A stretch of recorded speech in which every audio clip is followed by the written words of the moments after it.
یہاں پہ رک نہیں رہا. وہ اس وقت تک نہیں بڑھیں گے آگے پوری طرح جب تک وہ جو خطرات ہیں ان کو پوری طرح ختم نہ کر لیں. اگر آپ جاننا چاہتے ہیں کہ افغانستان پہ حملہ کیوں ہوا تھا تو نیتن یاہو کی ویڈیوز دیکھیں. یہ تھریٹ ہے, اس کو ختم کیا جائے. اگر آپ جاننا چاہتے ہیں کہ صدام حسین کو کیوں حکومت ختم ہوئی تھی, نیتن یاہو پوری لابنگ کی, پورا کام کیا اسرائیل نے. لیبیا پہ عراق آپ کو پتہ ہے ہیلپ کر رہا تھا فلسطینیوں کی, اسکڈ میزائل لگا رہا تھا. افغانستان سے کیا مسئلہ ہے؟ اینڈ آف ٹائم میں احادیث نبی صلی اللہ علیہ وسلم موجود ہیں کہ یہاں سے فوجیں آئیں گی. وہ یہاں پہ کوئی اسلامی حکومت نہیں چاہتے. وہ اچھی ہے بری ہے, ہم اس ڈبیٹ میں نہیں جا رہے. اور دوسری بات یہ, میں پاکستان پہ بعد میں آتا ہوں. لیبیا پہ کرنل قذافی مدد کر رہا تھا, اس کو ریموو کیا گیا. اور شام کے اندر سیکٹیرین سچویشن تھی, آئیڈل سچویشن نہیں تھی, لیکن کسی درجے میں اس میں فائدہ یہ ہو رہا تھا فلسطینیوں کو کہ عراق سے سپلائی لائن آ رہی تھی, لبنان جا رہی تھی حزب اللہ کے پاس, اس لیے سیریا بھی امپورٹنٹ تھا. ابھی عراق گیا, لیبیا گیا, ایران اللہ خیر کرے, افغانستان والا پلان ان کا بیک فائر ہو گیا, طالبان واپس آ گئے. اب ان کا سب سے بڑا تھریٹ پاکستان ہے. اور پاکستان کے پاس اب اس میں سیکھنے کے لیے کیا ہے؟ میں سیکھنے کی طرف آتا ہوں بھی بعد میں. تھریٹ اس لیے ہے کہ اس نے نیتن یاہو نے کہا ہے کہ جو نیوکل ویپن سٹیٹس ہم برداشت نہیں کریں گے. پاکستان ایران کے ساتھ تھریٹ. اب مسئلہ یہ ہے کہ پاکستان نے پبلکلی اوورٹلی کبھی اسرائیل کو اپوز نہیں کیا. ہماری ایک وہی لائن ہے جو انٹرنیشنل لائن ہے, ٹو اسٹیٹ سولوشن. ہم نے اسرائیل کی ایگزسٹنس کے اوپر کوئی بات نہیں کرتے.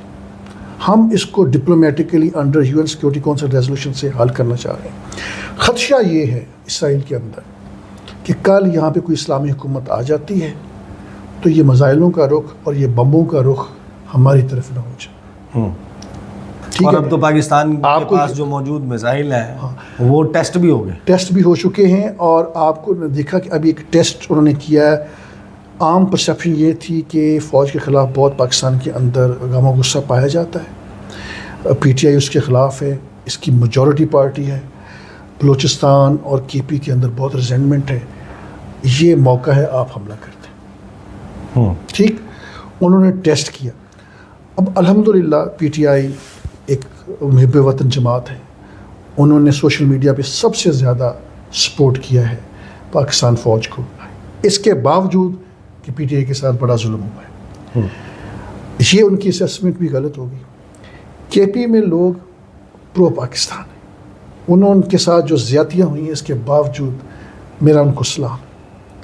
بلوچستان کے اندر صورتحال مختلف ہے لیکن کچھ ہو نہیں سکتا تھا. اب انہوں نے ان کا جو رزلٹ نکلا ہے وہ بڑا خوفناک ہے ان کے پرسپیکٹو میں کہ پاکستان کی فوج ماشاءاللہ انٹیکٹ ہے. اس کی ایئر فورس جو ہے, I don't want to use the word of second to none, لیکن ایئر سپیریورٹی ہمیں ہندوستان کے اوپر موجود ہے. اس لیے وہ خطرہ ٹل گیا ہے. اسرائیل کا طریقہ واردات یہ ہے کہ ان کی پلاننگ دہائیوں کے اوپر بنیاد کرتی ہے. لیکن یہ جو پلاننگ سامنے آئی کہ جمعرات اور جمعے کی درمیانی شب جنگ کے پہلے 4-5 گھنٹوں میں بالکل آغاز میں ایسا لگا کہ جیسے انہوں نے تو تباہ کر کے رکھ دیا. 200 جہاز ایرانی فضاؤں پر اٹیک ہو رہا ہے, ڈرونز آ رہے ہیں, F-35 طیارے ہیں, میزائل برسائے جا رہے ہیں. ان کی top military leadership, intelligence leadership, غرض کے ہر وہ شخص, ان کے سائنٹسٹ جنہوں نے اس معاملے میں کلیدی کردار ادا کرنا تھا, جنہوں نے پیسز کو پٹ ٹوگیدر کر کے اسرائیل کے خلاف مزاحمت کر ان کو شہید کر دیا, وہ سب کے سب ایلیمنیٹ ہو گئے, سب کو شہید کر دیا گیا. یہ کیسے انہوں نے اچیو کر لیا؟ ایران کا کتنا بڑا فیلئر ہے اور پاکستان کے لیے کیا سبق ہے؟ اچھا, پہلی بات یہ کہ اب ہمیں یہ سوچنا چاہیے کہ امن نہیں آئے گا خطے میں. پاکستان کے اوپر جب ایک ٹیمپلیٹ بن گیا ہے کہ اگر آپ اچانک حملہ کریں اور بڑا حملہ کریں تو آپ اپنے دشمن کو بالکل چت کر سکتے ہیں. Surprise attack. Surprise attack. اس کا مطلب یہ ہے کہ ہمیں ہر وقت ریڈ الرٹ پہ رہنا پڑے گا، خاص طور پہ ہماری ایئر فورس کو. دوسرا سب سے بڑا جو خطرناک چیز ہے وہ یہ ہے کہ جو موساد ہے اس کی پلاننگ دہائیوں پہ شامل ہوتی ہے. انہوں نے دہائیاں لگائی ہیں ایران کے اوپر انٹیلیجنس ایسٹس کریٹ کرنے کے لیے، جس کے اندر یہاں تک بھی خبریں ہیں کہ باقاعدہ جعلی بوگس کنورژنز ہوئی ہیں عورتوں کی، مسلمان ہوئی ہیں، ان کی شادیاں ان کی ایران کے جو ریولوشنری گارڈز کے لوگوں کے ساتھ کی گئی ہیں اور پھر انٹیلیجنس لی گئی. ٹھیک. اب یعنی اسماعیل ہنیہ کب کہاں کس اپارٹمنٹ میں موجود ہوں گے، کس کمرے میں آئیں گے، یہاں تک کہ اتنی پریسیجن کے ساتھ تو ان کا جو انٹرنلی وہ بہت ڈیپلی پینیٹریٹ ہوئے. اچھا اب انہوں نے دہائیاں لگائیں. پاکستان کے اندر بھی ان کی پینیٹریشن موجود ہے. صحیح. لیٹس ناٹ فرگیٹ اباؤٹ دس.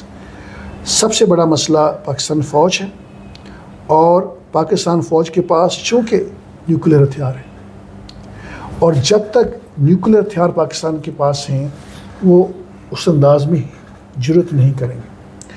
پاکستان پہ طریقہ واردات مختلف ہوگا اور مختلف ہے جو چل رہا ہے. صحیح. اور میں اس پہ آخری بات کرتا چلوں. ہمارے 20-22 لوگ پاکستان کے اندر ہندوستان نے مارے، وہ پاکستانیوں سے مروائے گئے. اس کا مطلب کہ سوسائٹی کے اندر ایک فالٹ لائن موجود ہے. اس لیے اس فالٹ لائن کو ختم کرنا پاکستان فوج کی اور ہمارے انٹیلیجنس اداروں کی ذمہ داری ہے. صحیح. بہت بہت شکریہ جاوید رانا صاحب ہمارے ساتھ موجود تھے. ویری انٹرسٹنگ پرسپیکٹیو، اور خاص طور پر جو اس وقت ایوالونگ سچویشن ہے مڈل ایسٹ کی، لوگوں کے ذہن میں ظاہر ہے کہ اس کا ایک پرسپیکٹیو تو یہ ہے کہ معاشی لحاظ سے کتنی بڑی تنگی یا مشکل آ سکتی ہے. آئل پرائسز راکٹ کرنے لگی ہیں آلریڈی، اس کا امپیکٹ اور برنٹ محسوس ہونا شروع ہو گیا. حکومت کو چاہیے تو یہ تھا کہ وہ پیٹرولیم ڈیولپمنٹ لیوی جس کو بڑھا دیا تھا کہ ہم بلوچستان میں سڑکیں بنائیں گے، اور جو انٹرنیشنل مارکیٹ میں آئل پرائسز نیچے گئی ہیں اس کا امپیکٹ نہیں ٹرانسفر کیا گیا تھا. اب دوبارہ سے دیکھیں کہ وہ پرائسز بڑھنا شروع ہو گئی ہیں. نیکسٹ فورٹ نائٹلی کے لیے کیا ہوگا، اور یہ تو ظاہر ہے کہ معاشی لحاظ سے ہے، بٹ ادروائز بھی جن خطرات کی نشاندہی جاوید رانا صاحب نے کی وہ نظر انداز نہیں کیے جا سکتے. ایک بگر لارجر گیم ہے جو اس ریجن میں چل رہی ہے، اس پر گفتگو کا سلسلہ جاری رہے گا. اب تک کے لیے اتنا ہی، اجازت دیجیے. اللہ حافظ.